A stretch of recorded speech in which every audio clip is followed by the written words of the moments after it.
আজকের বিষয়টা কি?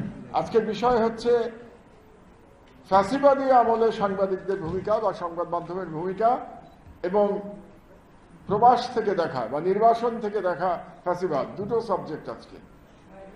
তো আমি প্রথম সাবজেক্ট আগে একটু বলি যে বাংলাদেশে যে ফ্যাসিবাদী শাসন ব্যবস্থা বা ফ্যাসিবাদী সরকার প্রায় 16 বছর, 15.5 বছর বাংলাদেশের জনগণের উপরে জগদ্দল পাথরের মতো তারা কাঁধে চেপে বসেছিল, জনগণের সকল অধিকার হরণ করেছিল, রাষ্ট্রের সার্বভৌমত্ব বিকিয়ে দিয়েছিল। সেই ফ্যাসিবাদের পেছনের শক্তি যেটা ছিল, প্রধান শক্তি, সেই শক্তি ছিল আমাদের পার্শ্ববর্তী দেশের যে হেজেমনিক এবং হিন্দুত্ববাদী যে শাসক শ্রেণী, তারাই ছিল সেই শক্তির পেছনের শক্তি। তার মানে যেটা আপনাদেরকে বলতে চাচ্ছি যে জুলাই বিপ্লবের আমাদের তরুণ সমাজ বা আমাদের তরুণেরা যে নেতৃত্ব দিয়েছে এবং জাতি যেই নেতৃত্ব মেনে নিয়ে সেই জাতি সেই যুদ্ধে, জুলাই যুদ্ধে ঝাঁপিয়ে পড়েছিল সবাই, সকলে মিলে, সেই যুদ্ধ পরিচালিত হয়েছে দুটো শক্তির বিরুদ্ধে।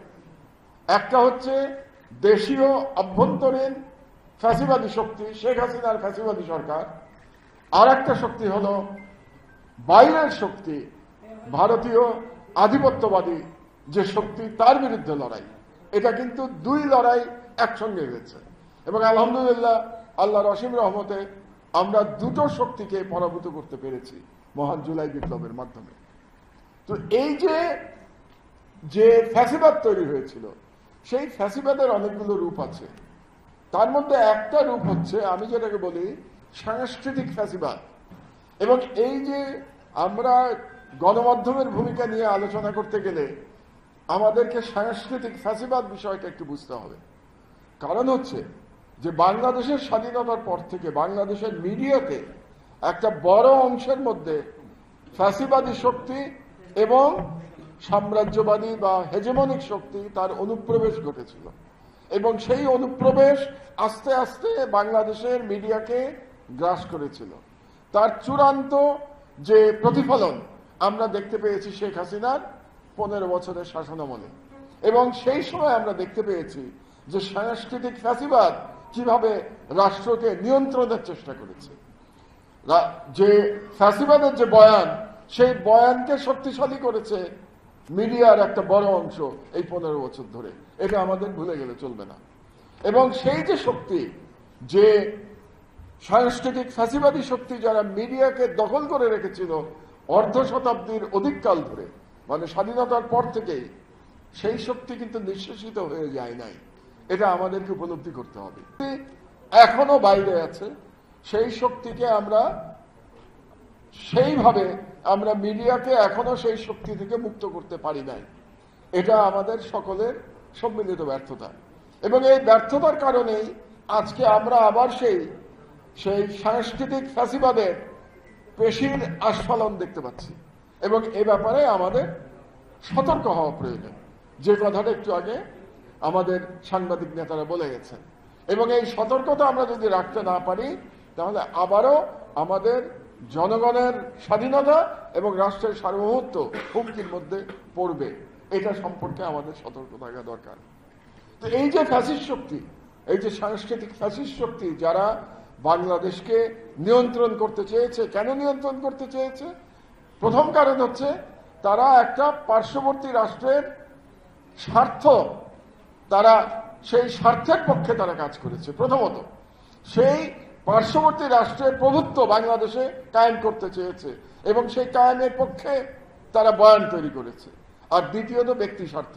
ব্যক্তি স্বার্থের প্রমাণ আমরা দেখতে পেয়েছি যে 15 বছরে এই সমস্ত মিডিয়ার লোকজন কিভাবে কত টাকার মালিক হয়েছে। যেমন একটা উদাহরণ আপনাদেরকে দেই আমি, শ্যামল দত্ত। শ্যামল দত্তর একজনের অ্যাকাউন্টে প্রায় 1000 কোটি টাকার লেনদেন পাওয়া গেছে।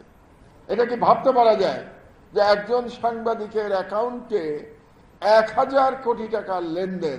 এটা তো কল্পনা করা যায় না যে 1000 কোটি টাকার লেনদেন কিভাবে সম্ভব হলো। শুধু তাই না, কদিন আগে আমার দেশ পত্রিকায় আমরা একটা নিউজ করেছি, সেখানে আমরা দেখিয়েছি এমনকি সংখ্যালঘু সম্প্রদায়ের সম্পদ পর্যন্ত শ্যামল দত্ত লুট করেছিল। তার মানে তাদের এতই অধপতন হয়েছিল যে সাংবাদিকতাকে ঢাল হিসেবে ব্যবহার করে তারা অ্যাকচুয়ালি তারা সম্পদ তৈরি করেছে অনৈতিকভাবে এবং সম্পদ তৈরি করেছে দুর্নীতির মাধ্যমে। কাজেই এই দুর্নীতি কিন্তু মিডিয়ার মধ্যেও ছড়িয়ে গেছিল, এটা আমাদের মনে রাখতে হবে। এবং আপনারা নিশ্চয়ই খেয়াল করেছেন যে বাংলাদেশের যারা কালো টাকার মালিক, যেটা corporate, maximum corporate media house, তারা একটা করে মিডিয়া রেখেছে তাদের অপকর্মকে জায়েজ করবার জন্য। তারা মনে করেছে যে মিডিয়া থাকলে পরে আমার অপকর্মটাকে আমি জায়েজ করতে পারবো, এবং সেই মিডিয়া হাউসগুলো কিন্তু এখনো আগের মতোই আছে, এবং সেখানে কোনো রকম শুদ্ধি অভিযান, কোনো রকম সংস্কার এখন পর্যন্ত চালানো যায়নি, যে কথাটি আরো সাংবাদিকরা বলেছেন। যেমন আমার দেশের কথা আপনারা জানেন যে 2013 সালে আমার দেশ বন্ধ করে দেওয়ার পর থেকে আমার যারা সহকর্মী ছিলেন, আমি তো জেলেই চলে গেছিলাম, জেলে থাকলাম 5 বছর, তারপরে নির্বাসনে 6 বছর। তো সেই সময় আমার সহকর্মীরা কোথাও চাকরি পান নাই, তাদেরকে কোথাও চাকরি করতে দেওয়া হয় নাই। আমার দেশ আবার নতুন করে প্রকাশের আগ পর্যন্ত, তার মানে বিপ্লবের পরিবর্তন পর্যন্ত তারা কোথাও চাকরি করতে পারেন নাই। তার মানে কত বছর? 12 বছর তারা অনেক কষ্টে জীবন কাটিয়েছেন, অনেক কষ্টে তাদের সংসার চলেছে। তাদের দুঃখ বেদনা কেউ দেখার মতো কেউ ছিল না, যে কত কষ্ট করে এই সাংবাদিকরা চালিয়েছেন। তো আজকে যারা সংবাদপত্রের স্বাধীনতার কথা বলে কিংবা তারা সাংবাদিকের অধিকারের কথা বলে, তারা গত 15 বছরে তারা কি করেছে তাদের আয়নায় নিজেদের চেহারা দেখা উচিত। যেটা একটু আগে আজকের অনুষ্ঠানের সভাপতি তার বক্তব্যে বলেছেন যে তাদের আজ পর্যন্ত আমরা সেই সমস্ত সাংবাদিকদের কারো কাছ থেকে আমরা দুঃখ প্রকাশ করতে শুনি নাই, কারো কাছ থেকে আমরা কোনো প্রকার অনুশোচনা শুনি নাই যে 15 বছরে বাংলাদেশের জনগণের উপরে জুলুম চালানো হয়েছে, বাংলাদেশে হত্যা করা হয়েছে, গণহত্যা চালানো হয়েছে। এই সাংবাদিকরা সেই গণহত্যার পক্ষে তারা বয়ান তৈরি করেছে দিনের পর দিন। এমনকি জুলাই বিপ্লব চলাকালীন সময় তারা পলাতক ফ্যাসিস্ট শেখ হাসিনার সাথে দেখা করতে গিয়ে তারা জুলাই বিপ্লবীদের হত্যা করবার জন্য তারা পরামর্শ দিয়ে এসছে, এবং সেই সমস্ত ইউটিউবে এখনো তাদের বক্তব্য আপনারা দেখতে পাবেন। সেই বক্তব্যগুলোর জন্য আজ পর্যন্ত তাদের কিংবা তাদের সমগোত্রীয়দের কাছ থেকে আমরা কোনো রকম অনুশোচনা আমরা শুনতে পাই নাই। তার মানে তাদের চরিত্রের কোনো পরিবর্তন ঘটে নাই। এটাই ছিল সাংবাদিকদের একাংশের কর্মকাণ্ড গত 15 বছরে। আর এর বাইরে যারা ছিলেন তারা তাদের সাধ্যমতো লড়াই করেছেন। সেই লড়াইয়ের জন্য অনেক মূল্য চুকাতে হয়েছে। যেমন মূল্য চুকাতে হয়েছে, আমার দেশ বন্ধ হয়ে গেছে, দিগন্ত টিভি বন্ধ হয়ে গেছে, চ্যানেল 1 বন্ধ হয়ে গেছে, এরকম অনেক মিডিয়া বন্ধ হয়ে গেছে, যেহেতু তারা ফ্যাসিবাদী শেখ হাসিনার সাথে তারা আপোষ করতে রাজি হয় নাই। যারা আপোষ করেন নাই তারা লড়াই করেছেন। এখন পরিবর্তিত পরিস্থিতিতে আমাদের আবার নতুন করে সংগঠিত হতে হচ্ছে। কাজের সময় যে খুব বেশি চলে গেছে আমি বলবো না, মাত্র 1 বছর গেছে এখন পর্যন্ত। তবে আমাদের সতর্ক হওয়ার প্রয়োজন আছে। আর দ্বিতীয় যে আলোচনা, নির্বাসন থেকে দেখা ফ্যাসিবাদ, সেটা আমি 6 বছর ধরে দেখেছি বাংলাদেশের ফ্যাসিবাদ, এবং এই সময়ের মধ্যে আমি প্রচুর লেখালেখি করেছি। আমার একটা বইও প্রকাশ হয়েছে গত 21শে বইমেলায়, বইটার নামও তাই, যে নির্বাসন থেকে দেখা হাসিনার ফ্যাসিবাদ। তো সেখানে আমি যেটা লিখতাম আমার তুরস্কের নির্বাসনে বসে, সেগুলোর সংকলন হিসেবে বইটা লেখা হয়েছে।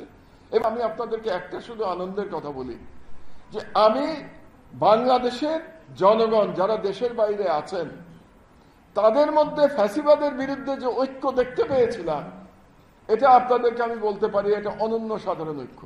এবং এই ঐক্য শুধুমাত্র কোনো একটি দেশে ছিল না, যত বাংলাদেশি যত দেশে ছিলেন, সেটা আমেরিকা হোক, ইংল্যান্ড হোক, ফ্রান্স হোক, ইটালি হোক, তুরস্ক হোক, মালয়েশিয়া হোক, তারা ঐক্যবদ্ধ ছিলেন। তারা দেখতে চাচ্ছিলেন বাংলাদেশে যেন গণতান্ত্রিক শাসন ব্যবস্থা ফিরে আসে, বাংলাদেশের জনগণ যেন তাদের হৃত অধিকার ফিরে পায়, এবং বাংলাদেশের সার্বভৌমত্ব যেটা দিল্লির কাছে বিসর্জন দেওয়া হয়েছিল, সেই সার্বভৌমত্ব যেন আবার আমরা পুনরুদ্ধার করতে পারি।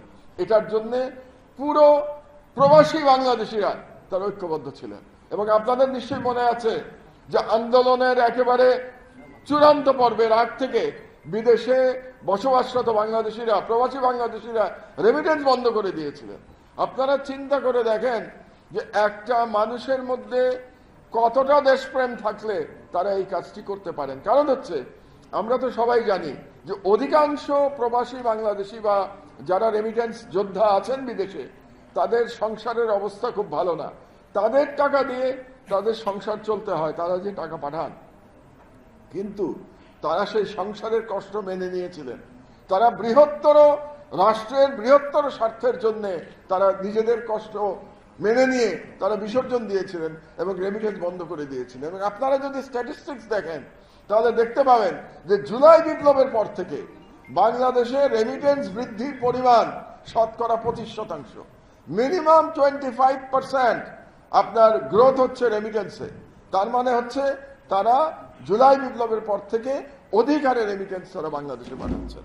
তো আমি যেটা আহ্বান জানাবো আপনাদের প্রতি, বিশেষত রাজনৈতিক দলগুলোর প্রতি, যে রাজনৈতিক দলগুলো একসঙ্গে ঐক্যবদ্ধভাবে এই ফ্যাসিস্ট শাসনের বিরুদ্ধে যুদ্ধ করেছে, তাদের প্রতি আহ্বান জানাবো, আপনারা এই যে বৃহত্তর ঐক্য বাংলাদেশি জনগণের মধ্যে, প্রবাসী বাংলাদেশিদের মধ্যে, অন্তত রাষ্ট্রের স্বার্থে ঐক্য আপনারা দয়া করে ধরে রাখুন। আমরা জানি যে আপনারা রাজনীতি করবেন, আপনারা কেউ সরকারে যাবেন, কেউ বিরোধী দলে যাবেন, কোনো সমস্যা নেই। আপনাদের যার যার রাজনৈতিক রেটরিক থাকবে, রাজনৈতিক রেটরিক নিয়েই আপনারা জনগণের কাছে ভোট চাবেন, কোনো সমস্যা নাই। কিন্তু কিছু বিষয়ে আপনাদেরকে ঐক্যবদ্ধ থাকতে হবে। 1 নম্বর, ফ্যাসিবাদের বিরোধিতার বিষয়ে আপনাদেরকে ঐক্যবদ্ধ থাকতে হবে। ফ্যাসিবাদের কোনো ছাড় নাই, ফ্যাসিবাদী শক্তিকে কোনো ছাড় দেওয়া যাবে না। এবং সেই ফ্যাসিবাদী শক্তি আওয়ামী লীগের চেহারাতেই আসুক কিংবা জাতীয় পার্টির চেহারাতে আসুক, ফ্যাসিবাদী শক্তিকে কোনো ছাড় দেওয়া যাবে না। কারণ আমাদের মনে রাখতে হবে, জাতীয় পার্টি ফ্যাসিবাদের দোসর ছিল। জাতীয় পার্টি ফ্যাসিবাদকে সহায়তা করেছে টিকে থাকার জন্য। 15 বছর বৈধতা দিয়েছে তাদেরকে। প্রতিবার নির্বাচনের নামে একটা তামাশা করেছে। এটা এরশাদ এবং তার সাঙ্গপাঙ্গ যারা আছে তারা সকলে মিলে, এবং আপনাদের জাতীয় পার্টির চিটাগাংয়ের নেতারাও এদের সাথে জড়িত ছিলেন। আপনাদের তাদের কথা স্মরণে রাখা উচিত যে তারা বাংলাদেশ সরকার, বাংলাদেশের বিরুদ্ধে কিভাবে তারা কাজ করেছে। কাজেই আমি আহ্বান জানাবো, প্রধানত 3টি শক্তি আমরা জানি। জুলাই বিপ্লবোত্তর বাংলাদেশে 3টি প্রধান রাজনৈতিক শক্তি, এটা আমাদের আগে মেনে নিতে হবে, প্রত্যেককে মেনে নিতে হবে। শক্তিগুলোর মধ্যে সর্ববৃহৎ বিএনপি, এটা মেনে নিতে হবে, এটা বাস্তবতা যে সর্ববৃহৎ হচ্ছে বিএনপি, সর্ববৃহৎ দল বর্তমান ব্যবস্থায়। 2 নম্বরে জামাতে ইসলাম, সাংগঠনিকভাবে তারা দ্বিতীয় বৃহত্তম দল এই পর্যন্ত। এবং 3 নম্বর হচ্ছে জুলাই বিপ্লবের তরুণদের দল এনসিপি। এই 3টা হচ্ছে প্রধান শক্তি, প্রধান রাজনৈতিক শক্তি, এবং 3টাকেই আমি দেশপ্রেমিক শক্তি বলে মনে করি। 3টাই দেশপ্রেমিক শক্তি। 3টা শক্তি একসঙ্গে লড়াই করে শেখ হাসিনাকে পরাভূত করেছে, ভারতীয় সাম্রাজ্যবাদকে পরাজিত করেছে, 3টা এক হয়ে। কাজে আপনাদের এই ফ্যাসিবাদ বিরোধী ঐক্য ধরে রাখতে হবে। 2 নম্বর, ভারতীয় সাম্রাজ্যবাদের বিরুদ্ধে, ভারতীয় হেজেমনির বিরুদ্ধে আপনাদের ঐক্যবদ্ধ থাকতে হবে। ভারতীয় সাম্রাজ্যবাদকে কোনো ছাড় দেওয়া যাবে না। এমন কোন পরিস্থিতি তৈরি করা যাবে না যাতে করে ভারতীয় হেজেমনি আবার বাংলাদেশে ফেরত আসতে পারে। কাজে আপনাদের প্রতি স্বনির্বন্ধ অনুরোধ থাকবে যে আপনারা রাজনৈতিক প্রতিযোগিতা করেন, কোনো সমস্যা নাই। আপনাদেরকে আমরা মিডিয়া থেকে আপনাদেরকে সমর্থন জানাবো, সকলকেই সমর্থন জানাবো। কিন্তু এই যে রাষ্ট্রীয় যে দুটো নীতির কথা বললাম আমি, যে ফ্যাসিবাদের বিরুদ্ধে এবং ভারতীয় সাম্রাজ্যবাদের বিরুদ্ধে যে অবস্থান, সেই অবস্থানের বিষয়ে আপনাদেরকে ঐক্যবদ্ধ থাকতে হবে। এই বিষয়ে যারা দুর্বলতা দেখাবেন, আমি পরিষ্কার করে বলে দিতে পারি, অন্য পত্রিকা কি করবে আমি জানি না, আমার দেশ আপনাদেরকে ছাড়বে না। এই 2 বিষয়ে আপনারা যারাই কম্প্রোমাইজ করবেন, যে দলই হন না কেন, যে ব্যক্তি হন না কেন, সেই ব্যক্তি বা সেই দল আমার যত ঘনিষ্ঠই হন না কেন, নীতির প্রশ্নে কোনো আপোষ নাই। কাজেই আপনাদেরকে স্মরণে রাখতে হবে যে আমরা বাংলাদেশের স্বাধীনতা 1971 সালের মহান মুক্তিযুদ্ধের মাধ্যমে এসছে। সেই মহান মুক্তিযুদ্ধের মহান ঘোষক ছিলেন শহীদ জিয়াউর রহমান। এই চট্টগ্রাম থেকে তিনি ঘোষণা দিয়েছেন স্বাধীনতার। সেই চট্টগ্রামে দাঁড়িয়ে আমি বলছি, এই স্বাধীনতা, যে স্বাধীনতা আমরা অর্জন করেছিলাম, সেই স্বাধীনতা দিল্লির কাছে বিসর্জন দিয়েছিলেন সেই দিল্লির কাছে বিসর্জন দিয়েছিলেন শেখ হাসিনা, এবং দিল্লির কাছে বিসর্জন দিয়ে তিনি বাংলাদেশকে ভারতের অঘোষিত উপনিবেশে পরিণত করেছিলেন। সেই অঘোষিত উপনিবেশ থেকে বাংলাদেশের স্বাধীনতা আবার তরুণরা বুকের রক্ত দিয়ে সেই স্বাধীনতা পুনরুদ্ধার করেছে। কাজেই তাদের প্রতি আমাদের শ্রদ্ধা থাকতে হবে, আমাদের স্মরণে রাখতে হবে যারা জীবন দিয়েছে তাদের মধ্যে কেউ আমার মতো 72 বছরের বুড়া কেউ ছিল না। যারা জীবন দিয়েছিল তারা কিন্তু সব 25-30 বছরের তরুণীরা ছিল, শিশুরা ছিল, এটা আমাদের মনে রাখতে হবে। কাজেই যারা জীবন দিয়েছে তাদেরকে আমাদের সম্মান জানাতে হবে, এবং এটাই নিয়ম। তরুণরাই জীবন দেয়, তরুণরাই লড়াই করে, আমরা শুধু তাদের পিছনে থাকতে পারি, কিন্তু তরুণরাই নেতৃত্ব দেয়। এবারও তাই ঘটেছে, তরুণরা নেতৃত্ব দিয়েছে। কাজেই এই বিপ্লবকে আমরা ব্যর্থ হতে দিতে পারি না, এবং এই বিপ্লবকে যদি সফল করতে হয় তাহলে অবশ্যই আমাদেরকে সকলে মিলে ঐক্যবদ্ধভাবে গণতান্ত্রিক উত্তরণের মাধ্যমে আমাদেরকে সেই বিপ্লবকে সফল করতে হবে। এবং সেই বিপ্লবকে সফল করতে গিয়ে আমাদের প্রতিজ্ঞা করতে হবে সব দলকে যে আমরা বাংলাদেশে আর কখনো কোনো চেহারায় ফ্যাসিবাদের প্রত্যাবর্তন হতে দেব না, সেটা যে দলেরই হোক না কেন। ফ্যাসিবাদী ব্যবস্থার প্রত্যাবর্তন বাংলাদেশে যেন আর কখনো হতে না পারে, এবং সেই জন্য আমাদেরকে ঐক্যবদ্ধ থাকতে হবে। এবং আপনাদের প্রতি আরেকটা আহ্বান জানাবো আমি, যে এই যে জুলাই সনদ নিয়েও যে বিতর্ক চলছে, এই বিতর্কের অবসান হওয়া দরকার। জুলাই বিপ্লব, জুলাই সনদ জনগণের দাবি, জুলাই সনদের সাথে জনগণের কি বলবো ইমোশন জড়িয়ে আছে জুলাই সনদের সাথে। কাজে জুলাই সনদ দিয়ে রাজনৈতিক দলগুলোর মধ্যে যে দূরত্ব আছে, আমি আশা করি অতি দ্রুত এই দূরত্বের অবসান ঘটবে, এবং আমরা ঐক্যবদ্ধভাবে জুলাই সনদকে অ্যাকসেপ্ট করতে পারবো, এবং এই জুলাই সনদের আলোকে আমাদের আগামী নির্বাচন ফ্রি ফেয়ার নির্বাচন হবে। সেই নির্বাচনের মাধ্যমে আগামী গণতান্ত্রিক সরকার ক্ষমতায় আসবে, এবং যারা সরকার ক্ষমতায় আসবে এবং যারা বিরোধী দলে থাকবে তাদের মধ্যে আমরা বন্ধুত্বপূর্ণ সম্পর্ক দেখতে চাই। তারা কেউ কারো শত্রু না, তারা সবাই লড়াই করেছে। যারা সরকারে আসবে, যারা বিরোধী দলে থাকবে, মনে রাখতে হবে আমাদের, তারা কিন্তু লড়াই করেছে। জুলাই যোদ্ধা তারা, দুই দলই, কেউ কারো শত্রু না। রাজনৈতিকভাবে তাদের প্রতিদ্বন্দ্বিতা থাকবে, কিন্তু ব্যক্তিগত শত্রুতা বা দলীয় শত্রুতা যেন কারোর মধ্যে না থাকে, এটাই আমাদের প্রত্যাশা, আমাদের বাংলাদেশের জনগণ হিসেবে আমাদের প্রত্যাশা। আর সর্বশেষ চট্টগ্রাম প্রেস ক্লাব সম্পর্কে আমি বলতে চাই, এটা একটা ইতিহাস বিজড়িত স্থান।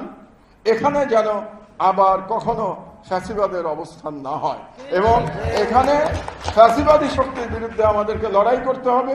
এবং আপনাদেরকে আবার আহ্বান জানাচ্ছি, আমি মিডিয়ার একজন কর্মী হিসেবে আহ্বান জানাচ্ছি, যে ফ্যাসিবাদী শক্তিকে যদি কোনো রাজনৈতিক দল বা ব্যক্তি পুনর্বাসনের চেষ্টা করেন, তাহলে আমরা মিডিয়া, যারা দেশপ্রেমিক মিডিয়া আমরা দাবি করি নিজেদেরকে, তারা সম্মিলিতভাবে সেই সমস্ত রাজনৈতিক দল এবং ব্যক্তির বিরুদ্ধে অবস্থান নিতে বাধ্য হব।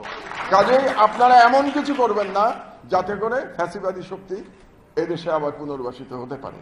তো আমার বক্তব্য আর আমি দীর্ঘায়িত করব না। আজকের এই অনুষ্ঠান আয়োজন করবার জন্য আপনাদেরকে আবার ধন্যবাদ জানাচ্ছি, এবং আশা করছি যে বাংলাদেশের স্বাধীনতা অক্ষুণ্ণ থাকবে। জুলাই বিপ্লব দীর্ঘজীবী হোক। জুলাই বিপ্লব, ইনকিলাব জিন্দাবাদ।